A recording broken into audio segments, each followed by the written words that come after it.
Hello friends, সবাই কেমন আছেন? বিশ্বাস বাংলা 3.0 ইউটিউব চ্যানেলে সবাইকে স্বাগত। বন্ধুরা, এই চ্যানেলে আমি বাংলার স্মরণীয় বরণীয় মনীষীদের জীবন কথা সংক্ষেপে বলে যাচ্ছি। যদি তোমাদের কারো জীবনী জানতে ইচ্ছা করে আমাকে কমেন্ট, আমি অবশ্যই বলার চেষ্টা করব।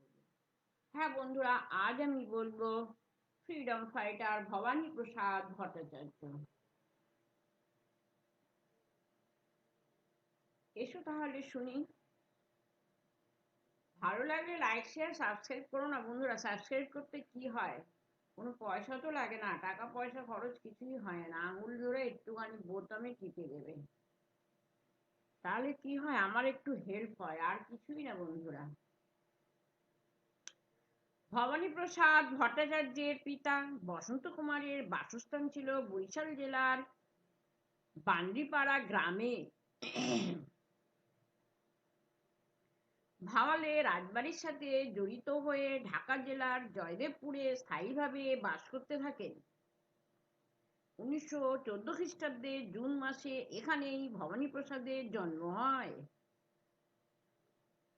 ভবানী ম্যাট্রিক পাস করেই বিবিএর প্রথম শ্রেণীর কর্মী হন। তার অন্তরঙ্গ বন্ধু ছিল বড়লোকের ছেলে রবি ব্যানার্জি। দুই বন্ধুকে লাট সাহেব হত্যার কাজে পাঠানো হলো। 1934 খ্রিস্টাব্দে 10ই এপ্রিল নারায়ণগঞ্জের দেওভাগে বিপ্লবীদের গুলিতে নিহত হল অ্যান্ডারসনের পরমপ্রিয় ভিলেজ গার্ড রমজান মিয়া। বন্দী হলেন মতি মল্লিক। ওই বছরেই 15ই ডিসেম্বর ফাঁসি হয় মতি মল্লিকের। 1934 খ্রিস্টাব্দের মে মাসে অ্যান্ডারসন দার্জিলিং শহরে এলে তাকে হত্যা করার উদ্দেশ্যে ঢাকা থেকে দার্জিলিং এলেন ভবানী ও রবি ব্যানার্জি। উজ্জ্বলা মজুমদার নামে এক তরুণী হারমোনিয়ামের মধ্যে গুলি ভরা রিভলভার ঢুকিয়ে উপস্থিত হন। সঙ্গে ছিলেন সে যুগের বিপ্লবী মনোরঞ্জন ব্যানার্জি। স্নো ভিউ হোটেলে দুজনে উঠলেন। 8ই মে দার্জিলিং শহরের লেবং মাঠে ঘোড়দৌড় দেখতে গভর্নর উপস্থিত হন। ভবানী ও রবি ওই মাঠে প্রবেশ করেন। মনোরঞ্জন দূর হতে লাট সাহেবকে দেখালেন। ঘোড়দৌড় শেষে বিজয়ীরা গভর্নরস কাপ নেবে, সেই সময় প্রথম গুলি ছোড়া হলো। বন্ধুরা, ওই গুলি লক্ষ্যভ্রষ্ট হলো। দ্বিতীয় গুলি একেবারে অভ্যর্থ ছিল। এক রাজা সাহেব ঝাঁপিয়ে পড়ে গভর্নরকে বাঁচালেন। ইতিমধ্যে গভর্নরের প্রহরী ভগবানকে লক্ষ্য করে 4টি গুলি ছোড়ে মাটিতে পড়ে যান ভবানী।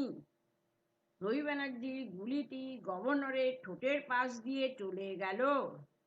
স্টেনোর পেছনে লুকিয়ে প্রাণ বাঁচান গভর্নর। 1934 খ্রিস্টাব্দের 14ই আগস্ট গভর্নর শুটিং মামলার বিচারপতি ইউনি দুজনেরই ফাঁসির হুকুম দেন। 1935 খ্রিস্টাব্দের ফেব্রুয়ারি 3 তারিখে রাজশাহী সেন্ট্রাল জেলে দুই দুই বন্ধুরই ফাঁসি হয়।